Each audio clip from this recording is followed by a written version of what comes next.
नमस्कार, very good evening to all of you. मैं doctor Anil Thakwani और मैं आज आपके समक्ष फिर से आया हूँ मेरे एक पेशेंट के बारे में थोड़ा डिस्कस करने के लिए। जैसे कि कैंसर किसी पेशेंट को डायग्नोज होता है, वो घबरा जाते हैं, वो उनको लगता है कि डेथ वारंट है। बट जैसे कि इस पेशेंट के साथ घटना घटित हुई, वो मैं शेयर करना चाहूँगा ताकि सारे कैंसर पेशेंट एक जैसे नहीं होते, लोगों को पता चले और मोर देन 50% ठीक भी हो जाते हैं।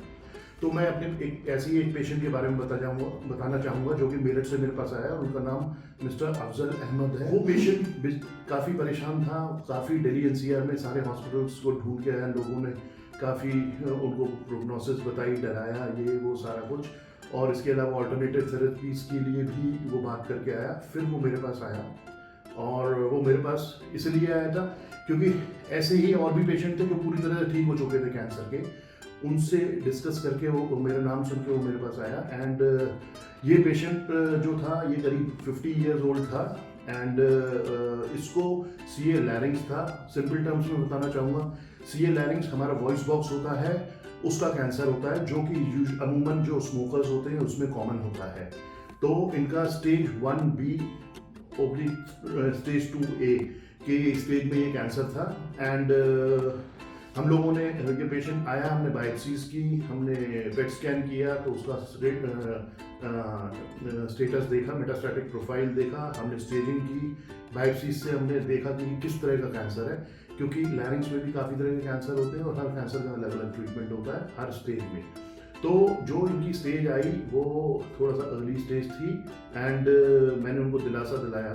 एंड उसके बाद मैंने पूरा ट्रीटमेंट एक्सप्लेन किया, उसके होने वाले side effects during the treatment मैंने एक्सप्लेन किया।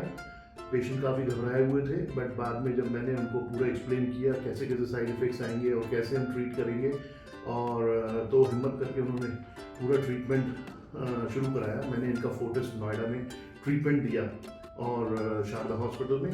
एंड ट्रीटमेंट में मैंने क्लियर कट बता दिया था, there is no role of surgery, there is no role of chemotherapy, और इसमें हमने रेडिएशन दिया। अदरवाइज अगर कीमोथेरेपी ज़रूरत होती वो भी मैं देता हूँ, पर कीमोथेरेपी की क्योंकि इनको ज़रूरत नहीं थी तो मैंने इनको रेडिएशन दिया। और रेडिएशन हमने image guided radiotherapy with rapid arc technique से इनको हमने रेडिएशन दिया था।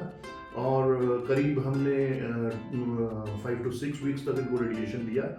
और इस जो मैंने पहले ही एक्सप्लेन की हुई थी तो इसलिए वो घबराए नहीं। हाँ, थोड़ा बहुत कॉम्प्लिकेशंस तो रहते ही हैं, वो अकम्पनीमेंट्स बोलेंगे, कॉम्प्लिकेशन नहीं बोलेंगे, क्योंकि रेडिएशन के होते हैं जैसे कि थोड़ा निगलने में दिक्कत होना, छाले हो जाना, भूख कम लगना, वीक होना। तो क्योंकि वो मेरे टच में थे, मैं पूरा ओपीडीज में उनको देखता था ड्यूरिंग द ट्रीटमेंट, उनको दिक्कतें थोड़ी बहुत आई भी, पर उनको इतनी सीवियर हमने दिक्कत नहीं होने दी ताकि वो ट्रीटमेंट अपना रोक दें। तो उन्होंने पूरा ट्रीटमेंट लिया, उनकी हिम्मत की मैं दाद देना चाहूँगा। पूरा ट्रीटमेंट लेने के बाद फिर भी वो घबराए हुए थे, क्योंकि रेडिएशन के बाद भी थोड़े टाइम तक इनके साइड इफेक्ट्स रहते हैं, जैसे निगलने में दिक्कत आना, खांसी होना, वीकनेस होना। तो वो बीच में एक जैसे कुछ फीवर वगैरह भी हुआ था, बट हमने ट्रीटमेंट दिया एंड इट वाज सबसाइडेड। फिर उनका ट्रीटमेंट खत्म होने के बाद भी 1 महीने तक थोड़ा बहुत प्रॉब्लम चली, जिसका हमने ट्रीटमेंट साथ साथ में देते गए। फिर हमने जब 1.5 से 2 महीने बाद उनका पेट कराया, PET was found to be negative, so that was a good news. And most of my patients, whenever they come to me for the treatments, me and my team, I'm having a team, so we all take care of that patient. And मैं समझता हूँ कि बीच में compliments आती हैं, पर हम लोग ट्रीटमेंट देते हैं, so that ट्रीटमेंट को हमारा जो मेन ट्रीटमेंट रेडिएशन है वो कंप्लीट आसानी से कर ले। और इस तरह से ये patient was no evidence of disease was seen on the PET scan. Thank you.